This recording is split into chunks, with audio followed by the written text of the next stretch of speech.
अस्सलाम वालेकुम स्टूडेंट। आज हमारा एक और टॉपिक है। एक टेबल दी गई है। कुछ हमारे पास एलिमेंट हैं और उसके एटॉमिक और मास नंबर मालूम करने के लिए हम कौन सा फार्मूला जो वो इस्तेमाल करते हैं। तो मालूम करने के लिए हमें सबसे पहले A is equal to G plus N. A जो है ये एटॉमिक नंबर है और जी जो है ये एटॉमिक मास है। जी जो है ये एटॉमिक नंबर है प्लस एन जो है ये टोटल तादाद है। तो आइए देखते हैं। सबसे पहले हमारे पास हाइड्रोजन है। हाइड्रोजन, इसका जो एटॉमिक नंबर है नंबर ऑफ प्रोटॉन्स हैं वो सिर्फ एक है। जितने नंबर ऑफ प्रोटॉन्स होंगे उतने ही एटॉमिक नंबर होंगे किसी भी एलिमेंट के। तो इसलिए जितने इसके हाइड्रोजन का नंबर ऑफ प्रोटॉन्स वो भी 1 है और इसमें एटॉमिक नंबर जो वो भी 1 है। तो हम क्या करेंगे, 1 प्लस, जब हम इसको 1 प्लस 0 करेंगे तो हमारे पास 1 आता है। तो इसलिए हमारे पास जो मास नंबर है वो हाइड्रोजन का वो सिर्फ वो एक ही है। तो इसलिए हम नेक्स्ट देखते हैं। कार्बन है हमारे पास। कार्बन जिसका जो जिसमें नंबर ऑफ प्रोटॉन्स हैं वो 6 हैं। इसके बाद हमारे पास जो नंबर ऑफ न्यूट्रॉन्स हैं वो भी हमारे पास 6 हैं और उसमें एटॉमिक नंबर जो है वो भी 6 है। अब हमें कैसे पता चलेगा कि ये इसका जो मास नंबर है वो 12 है। हमने क्या करना है, नंबर ऑफ़ न्यूट्रॉन्स को और एटॉमिक नंबर को आपस में जब हम प्लस करेंगे तो हमारे पास उसका जो आंसर है वो 12 ही आएगा। क्योंकि जी प्लस एन करना है तो हम 6 प्लस 6 करेंगे तो हमारे पास आंसर 12 ही आएगा। और इसके बाद हमारे पास थर्ड नंबर पे है नाइट्रोजन। नाइट्रोजन का हमें कैसे पता चलेगा कि ये जो है वो इसका 14 है मास नंबर। तो सबसे पहले हम देखेंगे कि इसमें नंबर ऑफ़ प्रोटॉन्स कितना है नाइट्रोजन में। तो इसमें नंबर ऑफ़ प्रोटॉन्स जो है वो 7 है, नंबर ऑफ़ प्रोटॉन्स।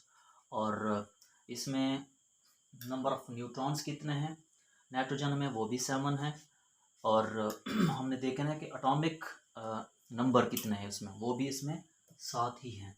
तो हमने क्या करना है, नंबर ऑफ़ न्यूट्रॉन्स को और एटॉमिक नंबर को आपस में जब हम प्लस करेंगे तो हमारे पास 14 आंसर आएगा। तो इसमें गोया नाइट्रोजन में जो मास नंबर है वो कितने हैं, 14 है। क्योंकि हमने जो फार्मूला अप्लाई किया है वो ये है, is equal to G plus N. Okay. अच्छा, नेक्स्ट है हमारे पास ऑक्सीजन। ऑक्सीजन में नंबर ऑफ़ प्रोटॉन्स 8 है। 8 है नंबर ऑफ़ प्रोटॉन्स और इसमें नंबर ऑफ़ न्यूट्रॉन्स भी 8 हैं और इसमें एटॉमिक नंबर जो है वो भी 8 ही हैं। तो हमें कैसे पता चलेगा कि इसका जो मास नंबर है वो 16 है। तो हमने क्या करना है, नंबर ऑफ़ प्रोटॉन्स को छोड़ देंगे, नंबर ऑफ़ न्यूट्रॉन्स को और एटॉमिक नंबर को आपस में जब हम कैलकुलेट करेंगे, क्योंकि जी प्लस एन है, जी प्लस एन, तो हमारे पास इक्वल आ जाएगा। हम जब 8 को 8 से आपस में जब इनको प्लस करेंगे तो हमारे पास 16 आंसर इसका आ जाएगा। तो हमारे पास ऑक्सीजन का जो मास नंबर है वो 16 ही है। नेक्स्ट हमारे पास है फ्लोरीन, जिसको एफ से लिखते हैं फ्लोरीन को। उसका जो उसमें जो नंबर ऑफ़ प्रोटॉन्स है वो 9 है। नंबर ऑफ़ प्रोटॉन्स ये 9 है और इसके बाद इसमें नंबर ऑफ़ न्यूट्रॉन्स जो हैं ये हमारे पास 10 है। और इसके बाद एटॉमिक नंबर जो है फ्लोरीन का वो 9 है। तो हमने क्या करना है, इन दोनों को आपस में प्लस करेंगे, 10 और 9 को, क्योंकि जी प्लस एन लगना है यहाँ पर। तो हमारे पास जो आंसर है वो 19, बस आंसर है वो 19 आ जाएगा। इसके बाद हमारे पास नेक्स्ट है सोडियम, जिसको Na से लिखते हैं। सोडियम जिसका सिंबल Na है। सबसे पहले हमारे पास नंबर ऑफ, इसमें हमने प्रोटॉन्स देखने हैं, वो है 11। नंबर ऑफ़ प्रोटॉन्स इसमें 11 है और इसमें जो नंबर ऑफ़ न्यूट्रॉन्स है वो 12 है। नंबर ऑफ़ न्यूट्रॉन्स कितने हैं, 12 हैं। और हमने देखना है इसमें एटॉमिक नंबर कितने हैं, वो भी 11 है। तो हमने क्या करना है, यहाँ पर भी जी प्लस एन का फार्मूला लगना है। तो हम 12 और 11 को आपस में प्लस करेंगे तो हमारे पास जो आंसर है वो 23। एटॉमिक मास जो है, मास नंबर जो है वो किसका, सोडियम का, वो 23 आता है। इसके बाद हम आते हैं मैग्नीशियम की जानब, Mg। उसमें नंबर ऑफ़ प्रोटॉन्स जो है वो 12 हैं मैग्नीशियम में, और इसमें नंबर ऑफ़ न्यूट्रॉन्स जो हैं वो भी 12 है, और इसके बाद एटॉमिक नंबर जो हैं वो भी 12 हैं। तो यहाँ पर भी Z+N लगना है, तो इन दोनों को आपस में हम प्लस करना है, तो हमारे पास जो आंसर है वो 24 मास नंबर आ जाएगा किसका, मैग्नीशियम का। सेकंड लास्ट है हमारे पास पोटाशियम, जिसको हम K से शो करते हैं, लिखते हैं। तो इसमें नंबर ऑफ़ प्रोटॉन्स जो है वो भी 19 है, और इसमें नंबर ऑफ़ न्यूट्रॉन्स जो है ये 20 हैं, और एटॉमिक नंबर जो है इसका पोटाशियम का वो भी 19 है। तो हम इन दोनों को आपस में प्लस करेंगे 20 + 19 को, तो हमारे पास जो आंसर है वो 39 मास नंबर पोटाशियम का कितना है, 39 है। और इसके अलावा लास्ट में है हमारे पास कैल्शियम। कैल्शियम में जो नंबर ऑफ़ प्रोटॉन्स हैं वो 20 होते हैं, और इसमें जो नंबर ऑफ़ न्यूट्रॉन्स हैं वो भी 20 हैं, और इसमें जो एटॉमिक नंबर है ये भी 20 ही होते हैं। तो हमने क्या करना है, यहाँ पर Z+N लगना है, तो 20 + 20 हमारे पास जो आंसर है वो 40, ये 40 आ जाएगा।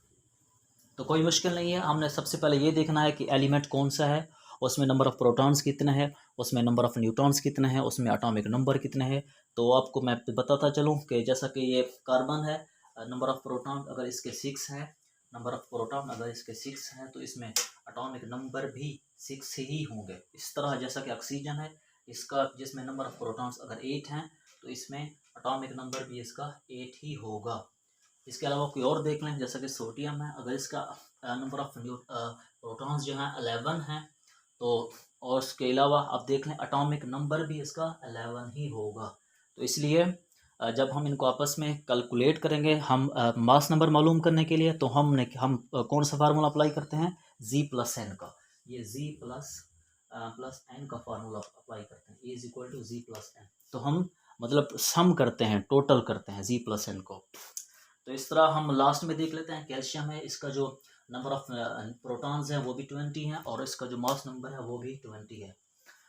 तो हमें कैसे पता चलेगा कि इसका 40 है मास नंबर, तो हमने क्या करना है, नंबर ऑफ़ न्यूट्रॉन्स को और एटॉमिक मास को आपस में कैलकुलेट करना है, तो हमारे पास मास नंबर निकल आएगा। बस यही कुछ है आज, इंशाल्लाह मिलते हैं एक नेक्स्ट वीडियो के साथ। अल्लाह हाफिज़। एक एग्जांपल है हमारे पास कि एक एटम का एटॉमिक मास जो है, मास नंबर जो है वो 238 है, और एटॉमिक नंबर जो है Z, एटॉमिक मास को हम A से शो करते हैं, और एटॉमिक नंबर को हम Z से शो करते हैं। एटॉमिक मास जो है किसी भी एलिमेंट का वो हमारे पास 238 है, और एटॉमिक जो नंबर है वो हमारे पास 92, और हमने मालूम कर रहा है नंबर ऑफ़ प्रोटॉन्स और नंबर ऑफ़ न्यूट्रॉन्स इस एग्जांपल में। वो हम कैसे मालूम करेंगे, तो हम लिखेंगे प्रोटॉन्स की तादाद, यहाँ पर लिखेंगे प्रोटॉन्स की तादाद, नीचे हमने लिखना है न्यूट्रॉन्स की तादाद। प्रोटॉन्स की तादाद लिखेंगे Z = 92, और न्यूट्रॉन्स की तादाद लिखेंगे हम